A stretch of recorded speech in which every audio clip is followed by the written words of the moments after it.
हम class 8 science का chapter 3 synthetic fibres and plastics को कंप्लीट कर चुके हैं और इस चैप्टर से रिलेटेड जो एक्सरसाइज है उसके क्वेश्चंस को आज हम कवर करने वाले हैं, जिसमें आपका क्वेश्चन 1 है explain why some fibres are called synthetic. आपको समझाना है कि कुछ जो फाइबर्स होते हैं उनको हम सिंथेटिक क्यों बोलते हैं। तो सिंथेटिक क्यों बोला जाता है? क्योंकि वो कैसे होते हैं, मैन मेड होते हैं, वो नेचुरल नहीं होते हैं, है ना। इसलिए इनको क्या बोलते हैं, हम सिंथेटिक बोलते हैं। तो इसको आंसर में देखिए कैसे लिखेंगे, some fibres which are not natural. कुछ फाइबर्स ऐसे होते हैं जो कैसे होते हैं, नेचुरल नहीं होते हैं। कैसे होते हैं वो मैन मेड होते हैं, इसलिए इनको क्या बोलते हैं, सिंथेटिक बोला जाता है। Because they are made by chemical processing of petrochemicals, क्योंकि ये आपके तैयार किए जाते हैं। किससे तैयार किए जाते हैं, केमिकल प्रोसेस से। किसकी केमिकल प्रोसेस की जाती है, पेट्रोकेमिकल्स की, है ना। जो पेट्रोकेमिकल्स होते हैं उनकी केमिकल प्रोसेसिंग की जाती है और उसके द्वारा आपके ये सिंथेटिक हैं उनको, या जो सिंथेटिक फाइबर्स हैं उनको तैयार किया जाता है। Okay, the synthetic fibres are made up of very large units called polymers. अभी जो सिंथेटिक फाइबर्स होते हैं बहुत लार्ज यूनिट्स जिनको हम बोलते हैं पॉलीमर से तैयार होते हैं। ये हमने पढ़ा है, छोटी छोटी जो स्मॉल यूनिट थी किस प्रकार से आपकी एक बड़ी लार्ज सिंगल यूनिट बनाती है, जिसको हम पॉलीमर बोलते हैं। Some of the synthetic fibres are rayon, nylon and acrylon, है ना। तो ये कुछ एग्जाम्पल दिए हुए हैं आपके, किसके, कुछ सिंथेटिक फाइबर्स के। तो आप लिख सकते हैं एग्जाम्पल में, पर इसमें तो केवल इतना पूछा था ना कि सिंथेटिक का मीन क्या है, मतलब सिंथेटिक से आप क्या समझते हैं ना। तो जो फाइबर्स होते हैं उनको सिंथेटिक क्यों बोला जाता है, तो इसमें आप लिख सकते हैं। ओके, तो चलिए नेक्स्ट क्वेश्चन देखते हैं आप, क्वेश्चन नंबर 2। तो क्वेश्चन नंबर 2 में क्या है, मार्क द करेक्ट आंसर। आपको मार्क करना है जो करेक्ट आंसर है इनमें से। देखिए, rayon is different from synthetic fibres because, जो रेयॉन होता है वो सिंथेटिक फाइबर्स में डिफरेंट है ना। तो क्यों है तो सिंथेटिक फाइबर ही, पर वो डिफरेंट होता है ना। तो वो क्यों होता है, कारण क्या है। देखिए ऑप्शन ए में क्या दिया हुआ है, it has a silk like appearance. तो हाँ ठीक है, ये तो होता है। It is obtained from wood pulp, तो इसको जो डिफरेंट बनाता है वो यही बनाता है, कौन सा, option 2। It is obtained from wood pulp, क्योंकि ये आपका है तो सिंथेटिक फाइबर, पर इसका जो मेन सोर्स है वो कौन सा है आपका, ये वुड पल्प, है ना। वुड पल्प जो होता है इसका मेन सोर्स होता है, इसलिए ये क्या बनाता है, ये सिंथेटिक फाइबर्स हैं इसमें रेयन को डिफरेंट बनाता है। ओके, तो ये आपका क्वेश्चन 2 भी हो जाता है। क्वेश्चन 3 देखते हैं, fill in the blanks with appropriate words. आपको एप्रोप्रिएट वर्ड्स इनमें फिल करना है, जिसमें आपका ए जो है इसमें क्या बोल रहा है, देखते हैं। Synthetic fibres are also called man made और आर्टिफिशियल फाइबर्स।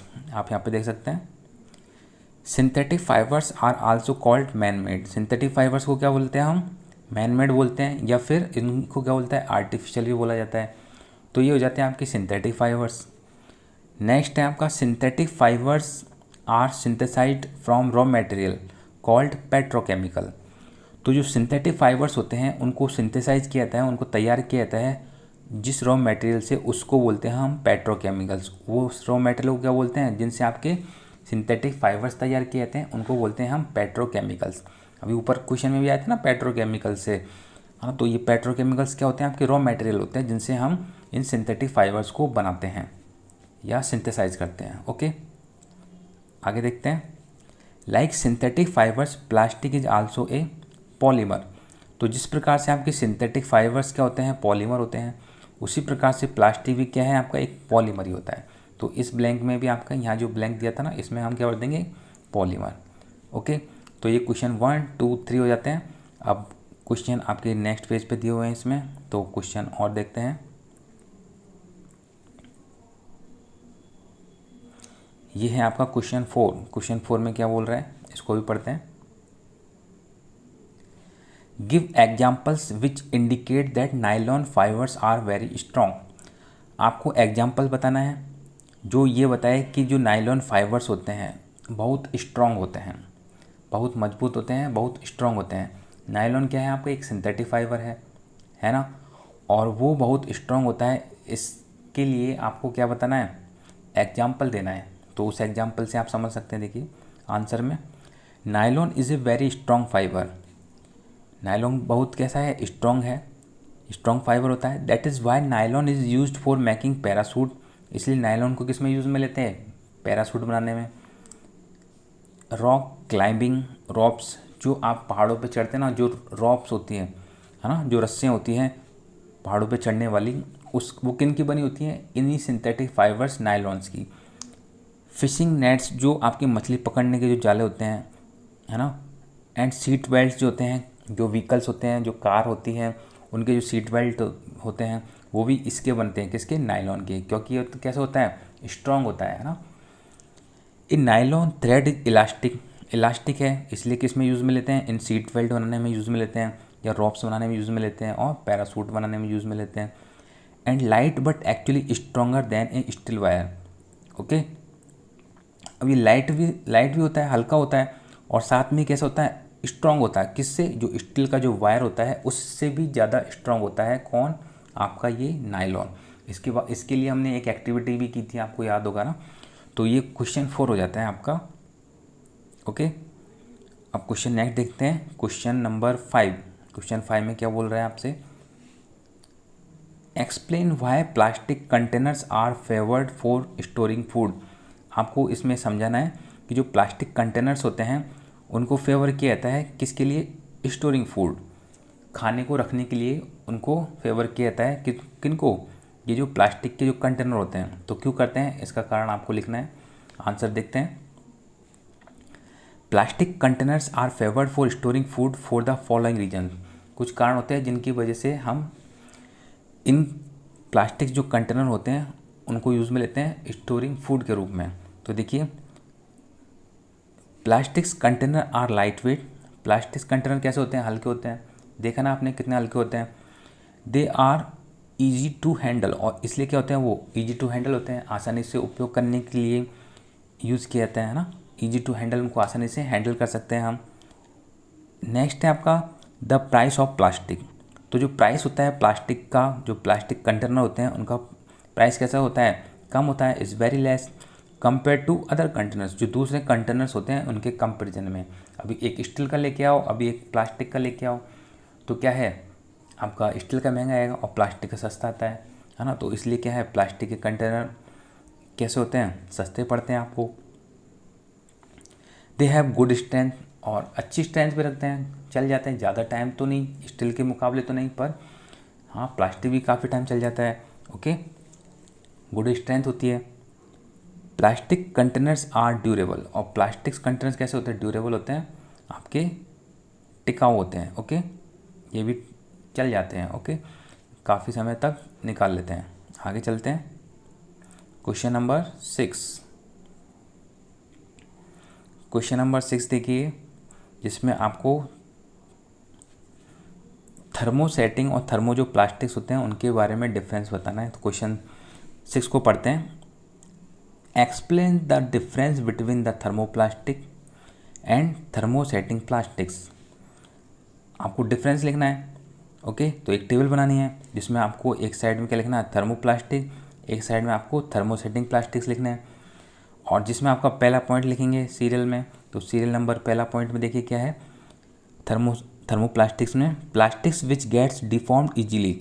तो ऐसे प्लास्टिक जो आसानी से कैसे क्या हो जाते हैं, डिफॉर्म हो जाते हैं हीटिंग के द्वारा, on heating, and can be bent easily, और जिनको आप मोड़ भी सको, बेंट भी कर सकें, आर नॉन एज थर्मोप्लास्टिक्स। ये हम पढ़ चुके हैं ना, जिनको क्या बोलते हैं हम, थर्मोप्लास्टिक बोलते हैं।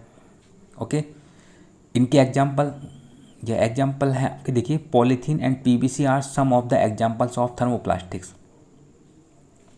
तो जो आपके ये थर्मोप्लास्टिक होते हैं जिनके एग्जाम्पल क्या है, पॉलीथीन है एंड पीवीसी, ये क्या है आपके थर्मोप्लास्टिक के एग्जाम्पल हैं। नेक्स्ट तीसरा पॉइंट में देखते हैं, अभी कहाँ पर यूज़ में होते हैं, कौन, ये थर्मोप्लास्टिक।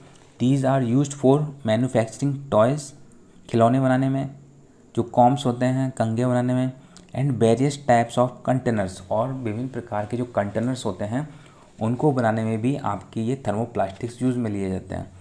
ओके, अब देखिए नेक्स्ट, जिसमें आपके थर्मोसेटिंग प्लास्टिक्स भी पढ़ते हैं।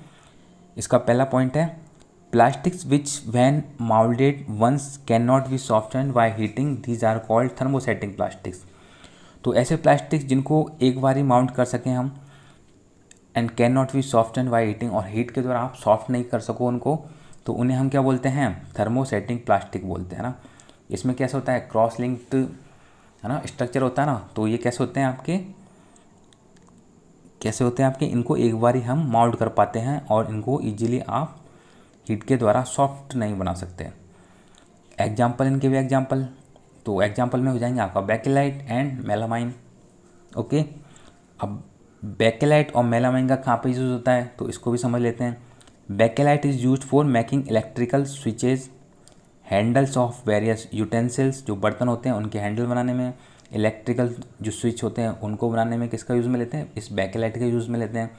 जबकि जो मेलामाइन होता है उसका कहाँ पे यूज़ में लिया जाता है, जो आपकी मेकिंग फ्लोर टाइल्स, जो आपके घरों में जो टाइल्स लगाते हैं ना उसमें, एंड जो किचन वेयर होते हैं, and fabrics which resist fire, जो आपको रोकते हैं, उसमें हम किसका यूज़ में लेते हैं, फिर इस मेलामाइन का यूज़ में लिया जाता है। और जो किचन वेयर होते हैं, घर के जो आपके उपकरण होते हैं किचन के, उनमें भी हम इस मेलामाइन का यूज़ में लेते हैं। ये हमने समझा था ना, एक जो आपका फायरमैन होते हैं वो जो इस मेलामाइन की ड्रेस को पहनते हैं ना, क्यों पहनते हैं, क्योंकि वो रजिस्ट करती है किसको, फायर को। इसलिए ये आपको थर्मोसेटिंग प्लास्टिक्स का कहाँ पे यूज़ होता है, किचन वेयर एंड फैब्रिक्स। कौन से फैब्रिक्स, जो फायर को रजिस्ट करते हैं। ओके, तो ये क्वेश्चन आपका 6 हो जाता है, क्वेश्चन 6 हो गया। अब है आपका क्वेश्चन 7। क्वेश्चन 7 भी देखते हैं। देखिए इसमें 15 क्वेश्चन है, तो हम एक साथ 15 क्वेश्चन तो नहीं करेंगे, हम आज 7 क्वेश्चन को करेंगे, फिर नेक्स्ट जो क्वेश्चन बचेंगे उनको हम नेक्स्ट वीडियो में कवर करेंगे। ओके, तो क्वेश्चन 7 को और देख लेते हैं लास्ट। देखिए क्वेश्चन 7 में क्या बोल रहा है, explain why the following are made of thermosetting plastics. आपको समझाना है कि आपकी जो थर्मोसेटिंग प्लास्टिक्स होते हैं, why the following are made of, ये आपके थर्मोसेटिंग प्लास्टिक्स के बनाए जाते हैं। ये जो आपको दिए हुए हैं इनको थर्मोसेटिंग प्लास्टिक्स के बनाए जाते हैं। कौन कौन से हैं वो, जो सॉस पैन होता है, सॉस पैन जो आपके सॉस पैन का जो हैंडल होता है, और जो इलेक्ट्रिक प्लग होते हैं, स्विचेज होते हैं, और ये जो प्लगों के जो बोर्ड होते हैं, ये आपके थर्मोसेटिंग प्लास्टिक के क्यों बनाए जाते हैं, थर्मो प्लास्टिक्स के क्यों नहीं बनाए जाते हैं, इनको थर्मोसेटिंग प्लास्टिक्स के क्यों बनाया जाता है। तो ये आपका क्वेश्चन है, इसका आंसर देखिए। तो आपको आंसर किसे समझाना है, इस मेलामाइन से।